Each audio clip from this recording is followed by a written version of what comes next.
ताजमहल की अमर कहानी एक बादशाह, एक बेगम और एक ख्वाब। बहुत वक्त पहले की बात है। सन 179 में आगरा के राजमहल में एक बच्चे ने जन्म लिया। नाम रखा गया खुर्रम। ये वही खुर्रम था जो आगे चलकर मुगल साम्राज्य का 5वां बादशाह बना, शाहजहां। शाहजहां यानी दुनिया का राजा। एक ऐसा शासक था जो सिर्फ तलवार और तख्त के लिए नहीं बल्कि अपनी कला प्रेमिता और भावनाओं के लिए भी जाना गया। उसके राज्य में कला, संस्कृति और स्थापत्य अपने चरम पर पहुंचे। लेकिन इस कहानी का असली रंग तब चढ़ा जब शाहजहां की जिंदगी में आई एक लड़की, अर्जुमंद बानो बेगम, जो आगे चलकर मुमताज महल के नाम से जानी गई। कहते हैं एक दिन आगरा के बाजार में शाहजहां की नजर एक लड़की पर पड़ी। उसकी आंखों में चमक थी, चेहरे पर सादगी और मुस्कुराहट में जादू। वो अर्जुमंद थी। शाहजहां वहीं ठिठक गया। कई सालों बाद सन 1612 में दोनों का निकाह हुआ और इस निकाह ने इतिहास की सबसे खूबसूरत प्रेम कहानियों में एक अध्याय जोड़ दिया। मुमताज सिर्फ रानी नहीं, साथी थी। मुमताज महल केवल एक बेगम नहीं थी, वह शाहजहां की सलाहकार, उसकी हमराज और सबसे करीबी दोस्त। युद्ध हो या राज्य का कोई बड़ा निर्णय,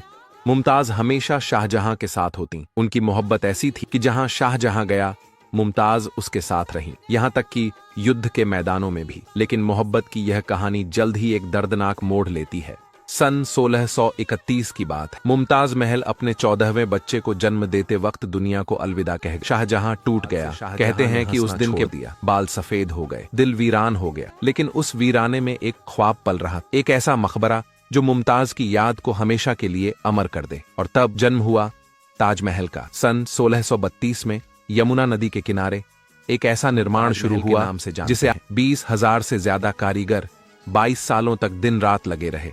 संगमरमर मंगवाया गया, मकराना से, नीलम श्रीलंका से, फिरोजा तिब्बत से और जड़े गए 28 प्रकार के कीमती पत्थर। ताजमहल कोई आम इमारत नहीं, ये एक कलात्मक संकल्प था। एक प्रेमी का अपनी प्रेमिका को दिया गया सबसे कीमती तोहफा। ताजमहल के चारों कोनों पर खड़ी 4 मीनारें हल्की सी बाहर की ओर झुकी हुई हैं, ताकि अगर कभी भूकंप आए तो वे मुख्य मकबरे पर न गिरे। इसके केंद्रीय गुंबद के नीचे मुमताज की प्रतीकात्मक कब्र है और ठीक बगल में शाहजहां की भी। लेकिन असली कब्रें तहखाने में गुप्त रूप से रखी गई हैं, एकदम साधारण, बिना किसी आडंबर के, जैसे उनका प्रेम सच्चा, शुद्ध और गहरा। लेकिन क्या शाहजहां ने अपना सपना पूरा होते देखा? नहीं। उसके बेटे औरंगजेब ने तख्त हथिया लिया और शाहजहां को ही आगरा के किले में कैद कर दिया। सालों तक शाहजहां एक ही खिड़की से हर रोज ताजमहल को निहारता रहा। वो देखता रहा उस प्रेम की याद को जो अब पत्थर में ढल चुकी। सन 1666 में शाहजहां ने आखिरी शरीर को मुमताज की कब्र के पास दफना दिया गया। ताजमहल पत्थरों में बसी एक दुआ।